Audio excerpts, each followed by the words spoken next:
Talvez você tenha feito constantemente estas perguntas. Onde posso encontrar refúgio num mundo cheio de conflitos? Ou, como e onde posso encontrar força para vencer nesse mundo que oferece tantas derrotas? Acompanhe agora com o pastor Edson Bruno mais um programa Encontro com a Palavra.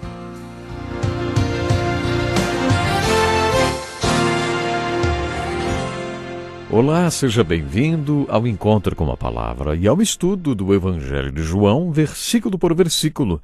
Aqueles que participaram do último Encontro com a Palavra sabem que estudamos o momento mais tenso do capítulo 18, a cena em que Pilatos trouxe Cristo para fora, diante da multidão, e perguntou o que fazer com ele. A multidão gritou para Pilatos: "Crucifica-o! Crucifica-o!" Aparentemente, Pilatos ficou irritado e disse: "Levem-no vocês e crucifiquem-no. Quanto a mim, não encontro base para acusá-lo." Esta é a terceira vez que Pilatos diz a mesma coisa. Os judeus insistiram: "Temos uma lei, de acordo com essa lei, ele deve morrer, porque se declarou filho de Deus." Ao ouvir isso, Pilatos ficou ainda mais amedrontado e voltou para dentro do palácio. Você percebe o entra e sai deste drama? A seguir, Pilatos perguntou a Jesus: "De onde você vem?" Mas Jesus não lhe respondeu. E então Pilatos disse: "Você se nega a falar comigo? Não sabe que eu tenho autoridade para libertá-lo e para crucificá-lo?"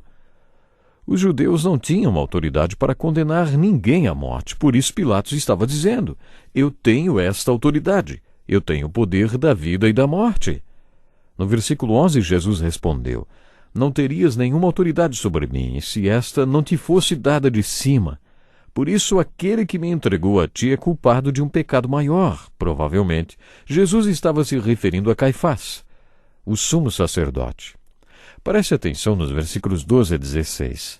Daí em diante, Pilatos procurou libertar Jesus, mas os judeus gritavam: "Se deixares esse homem livre, não és amigo de César.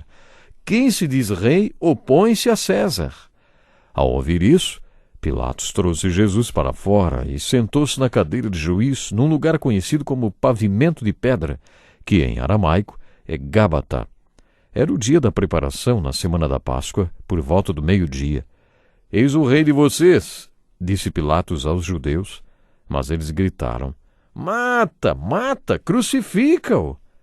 "Devo crucificar o rei de vocês?" perguntou Pilatos. "Não temos rei, senão César", responderam os chefes dos sacerdotes. Finalmente Pilatos o entregou a eles para ser crucificado.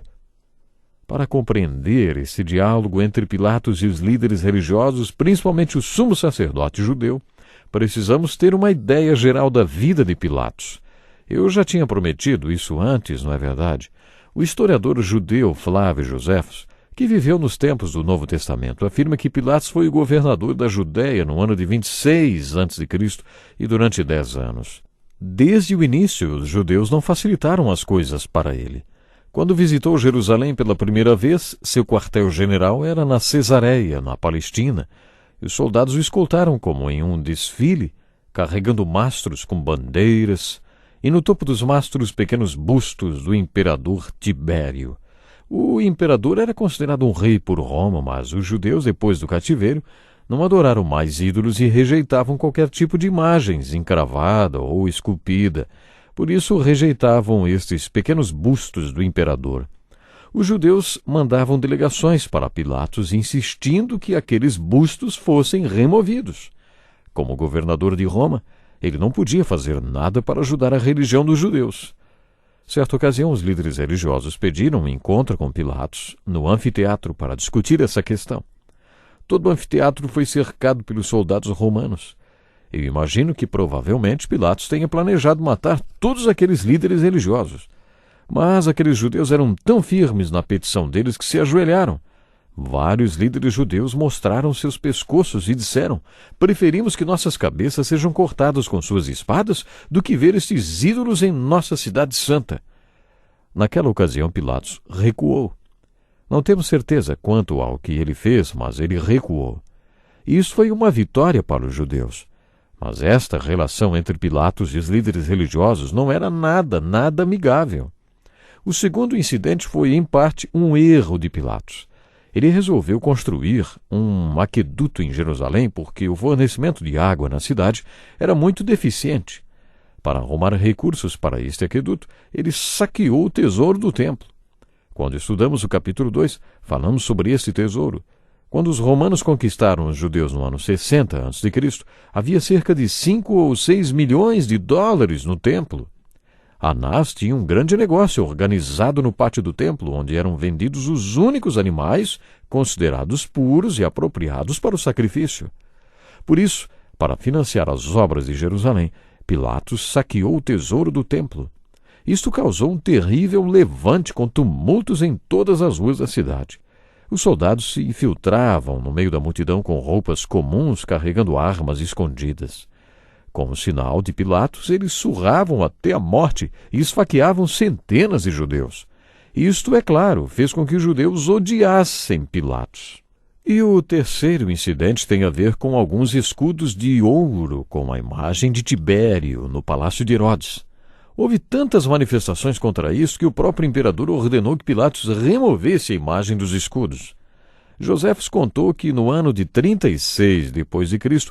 houve uma revolta em Samaria e Pilatos conteu esta manifestação de maneira tão cruel que levou os oficiais da Síria a reportarem o que ele fez para o imperador Tibério e Tibério o convocou para uma reunião. Quando Pilatos estava a caminho de Roma, o imperador morreu e Calígula tomou o poder. Este homem era louco e você pode imaginar o destino de Pilatos quando chegou a Roma. Ele foi varrido das páginas da história.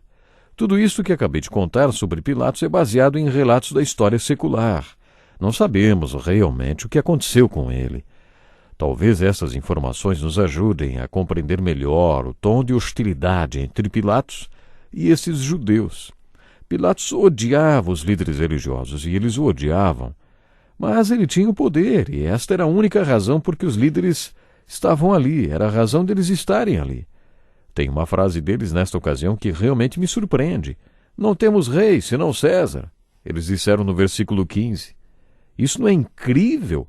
Joséfos nos dá mais esse detalhe. Quando os romanos conquistaram os judeus, houve uma revolta em resposta aos critérios para a fixação da taxa do imposto dos romanos. Naquela ocasião, eles alegaram que não tinham outro rei, senão Deus, e por isso não podiam pagar imposto para um rei da terra. Agora aparecem estes sacerdotes junto à multidão e dizem para Pilatos: não temos rei senão César. Isto é incrível. Parece que o ódio por Jesus havia cegado aqueles judeus para algumas coisas que antes eles acreditavam. Parece também que agora eles tinham pegado Pilatos, pois disseram: se deixares esse homem livre, não és digno de César. Quem se diz rei, opõe-se a César. Dizem que havia em Roma um círculo fechado chamado Amigos de César. A fama de Pilatos como governador não deveria ser muito boa por causa dos relatórios que os judeus faziam sobre ele. E eles podiam fazer isso, e ele não iria querer uma investigação. Por isso eles disseram que aquele homem que alegava ser rei era uma ofensa para César. Quem se diz rei opõe-se a César. Eles disseram isso no versículo 12. Isto era um crime contra Roma, passível de morte. Existe certa controvérsia a respeito do versículo 13, quando Pilatos sai e traz Jesus com ele e depois se senta num lugar conhecido como pavimento de pedra. Este era o assento do juiz, construído sobre alguns degraus, como um trono onde as sentenças eram pronunciadas. Para alguns, Pilatos sentou Jesus nesse trono e disse: eis o rei de vocês. Imaginem isto. Pilatos estava cheio de ódio e com raiva, e pode ter sido sarcástico mesmo. Talvez toda aquela cena fosse sarcástica.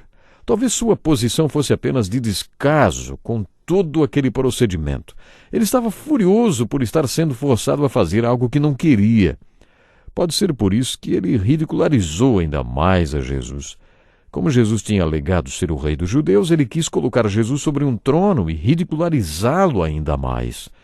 Finalmente eles disseram: se deixares esse homem livre, não és amigo de César, e não temos rei senão César. Depois disso, Pilatos entregou Jesus para ser crucificado. Muito bem, este foi o julgamento romano de Jesus, e nele temos revelações maravilhosas sobre quem é Jesus. Ele é a verdade. Ele é aquele que veio para dar testemunho da verdade. Ele é o Rei dos judeus. E ele é o juiz de toda a terra. Acho impressionante pensar que as pessoas que colaboraram para esta cena de ridicularização de Jesus serão julgadas por ele um dia e descobrirão que ele é o juiz de toda a terra, o Rei dos reis, o Senhor dos senhores. O que é fé? Pilatos é uma resposta negativa a esta pergunta. Aquele foi um homem que colocou a vida de Jesus acima da lei romana e disse 3 vezes: não encontro base para acusá-lo. Ninguém considerou Jesus com tanto cuidado quanto Pilatos, mesmo sendo contra sua vontade. Mas Pilatos não creu. Mesmo reconhecendo certa verdade em Jesus, ele ficou frente a frente com ele, ouviu-o dizer que era testemunha da verdade e tudo que fez foi perguntar: o que é a verdade? E ele estava olhando para ela. Que exemplo negativo Pilatos deu do que é fé. Ele estava ali frente a frente com a verdade. A verdade estava ali. Jesus estava ali, bem na frente de Pilatos. E ele não teve a fé despertada. Deste pequeno incidente tiramos resposta para a pergunta: o que é vida?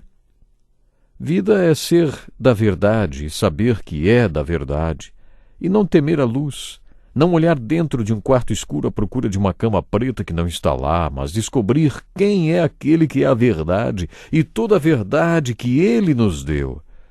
Isto, sem dúvida, é verdadeira vida, vida que é digna de ser vivida. Mais uma vez eu quero perguntar para você, agora que nós estamos bem no finalzinho do programa: você tem valorizado o sacrifício do Senhor Jesus? Você já parou mesmo para valorizar o sacrifício do Mestre?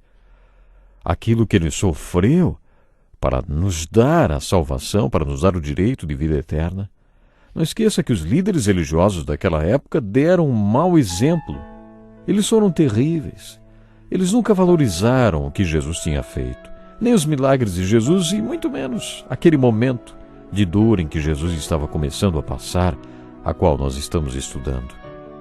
É incrível como eles estavam ali frente a frente com a verdade e não conseguiram deixar a verdade trabalhar nos corações deles. Deus nos ajude a verdadeiramente valorizarmos essa verdade que é Jesus. Só assim vamos viver uma vida digna de ser vivida. Até o próximo programa. Que lição importantíssima.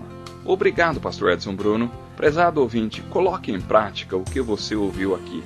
Sem dúvida, sua vida será grandemente abençoada. Este é um estudo escrito pelo Dr. Dick Woodward, na voz do Pastor Edson Bruno. Escreva-nos e solicite o material. Nosso endereço é Encontro com a Palavra, Caixa Postal 2011, CEP 89201-970, Joinville, Santa Catarina. Até o nosso próximo encontro com a Palavra.